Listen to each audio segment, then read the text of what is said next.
Sebagaimana kita ketahui bersama bahwa Bapak Kapolri telah menginstruksikan kepada seluruh jajaran untuk tidak ragu mengusut tuntas kasus-kasus mafia tanah di seluruh Indonesia.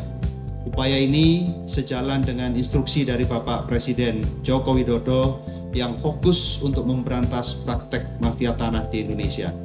Di Jawa Timur sendiri, kami laporkan telah terbentuk Satgas Anti Mafia Tanah di mana dalam pelaksanaan tugasnya Polda Jawa Timur berkolaborasi dengan dan bersinergi dengan stakeholder terkait di tingkat provinsi sampai tingkat kabupaten kota untuk berkomitmen bersama dalam menindak tegas tindak pidana pertanahan atau mafia tanah.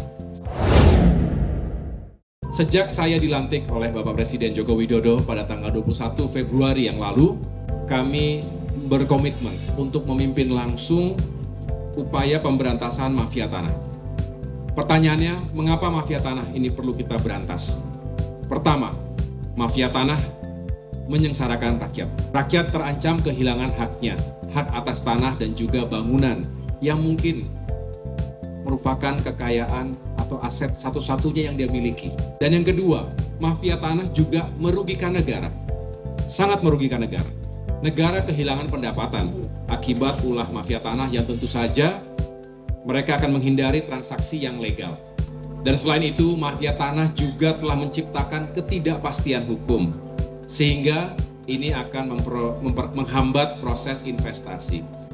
Dan kami juga telah menjalankan rapat praoperasi pencegahan dan penyelesaian tindak pidana pertanahan tahun 2024 ini. Dari hasil rapat praops itu, untuk tahun 2024, kami menetapkan 82 target operasi yang memiliki potensi kerugian terhadap negara sebesar lebih dari 1,7 triliun rupiah. Dan total luasan bidang tanah kurang lebih 4.569 hektar. Jadi ini adalah target operasi yang kami tetapkan untuk tahun 2024. Ini terjadi kenaikan dari tahun 2023 sebelumnya ada sekitar 60 kasus target operasi.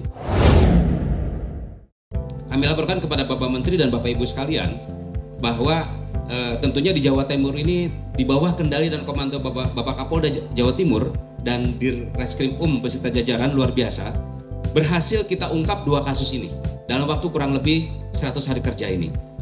Untuk kasus Banyuwangi berawal dari informasi masyarakat, Bapak Menteri, mohon izin, setahun yang lalu masyarakat melaporkan keresahannya di Banyuwangi dan sampai ke pusat, mohon izin Bapak Kapolda. Waktu itu kami di pusat kemudian membentuk tim didukung oleh Pak Dirreskrim Bang Toto, mohon izin Bang, didukung juga oleh Pak Kasat Reserse, Pak Agus waktu itu, Pak Agus Praja, kemudian juga Pak Kakantah Banyuwangi pada saat itu, Pak Budiono, dan tentunya didukung oleh seluruh elemen masyarakat. Ditemukanlah Pak Menteri bahwa memang di Jawa Timur khususnya di Banyuwangi ini kami menemukan yaitu target operasi berdasarkan laporan polisi nomor LP 692/2003 Polresta Banyuwangi pada tanggal 20 Februari 2023. Kami masih ingat betul waktu itu puasa juga Pak Menteri. Kami bergerak di lapangan dengan tim, alhamdulillah dalam pas beliau sekarang Menteri kita bisa ungkap dan tuntaskan PR ini. Yaitu TKP-nya waktu itu di Jawa Timur khususnya Banyuwangi. Kemudian korbannya adalah seorang yang bernama saya inisialkan saja karena tadi untuk melindungi saksi, Pak AKF ya. Kemudian ini sebagai ahli waris, di mana tersangkanya adalah P inisialnya dan PDR. Mohon izin rekan-rekan ada di belakang tersangkanya. Di mana kedua orang tersebut melakukan delik tindak pidana yaitu pada tanggal 18 Januari 2023, tersangka P telah mengajukan permohonan pemisahan sertifikat pada kantor pertanahan Banyuwangi atas nama Haji Siti Umami dengan menggunakan tadi disebutkan oleh Pak Menteri ada stempel dan nomor register yang bukan produk dari Dinas PU alias palsu. Ini salah satu modus yang digunakan oleh mereka. Sebenarnya telah diketahui meninggal dunia sejak 2019. Inilah kompleksitas daripada mafia tanah yang memang ahli waris tidak mengetahui permohonan pemisahan tersebut. Desepsi di sini, terjadi penyesatan di sini.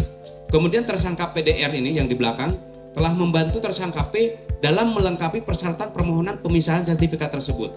Sehingga sudah dimention oleh Pak Menteri, terbit 29 SHM yang diduga palsu, ya, dan memang sudah dibuktikan oleh Kejaksaan, juga sudah dilaprim, oleh Kepolisian juga oleh Polda Jawa Timur dilaprim, dan potensi kerugiannya disampaikan tadi bahwa 17,769 miliar rupiah dengan luas tanah seluas 14.250 meter persegi.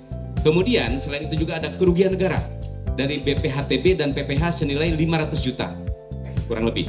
Nah, selain itu juga ini yang penting untuk kami dari Kementerian ATR BPN, Pak Menteri dan rekan-rekan sekalian, yaitu rusaknya data di kantor pertanahan secara fisik dan di lapangan, fasilitas umum dan fasilitas sosial yang seharusnya menjadi aset Pemda tidak terrealisasi. Inilah karakteristik dari mafia tanah. Dampaknya, implikasinya luas. Mohon izin.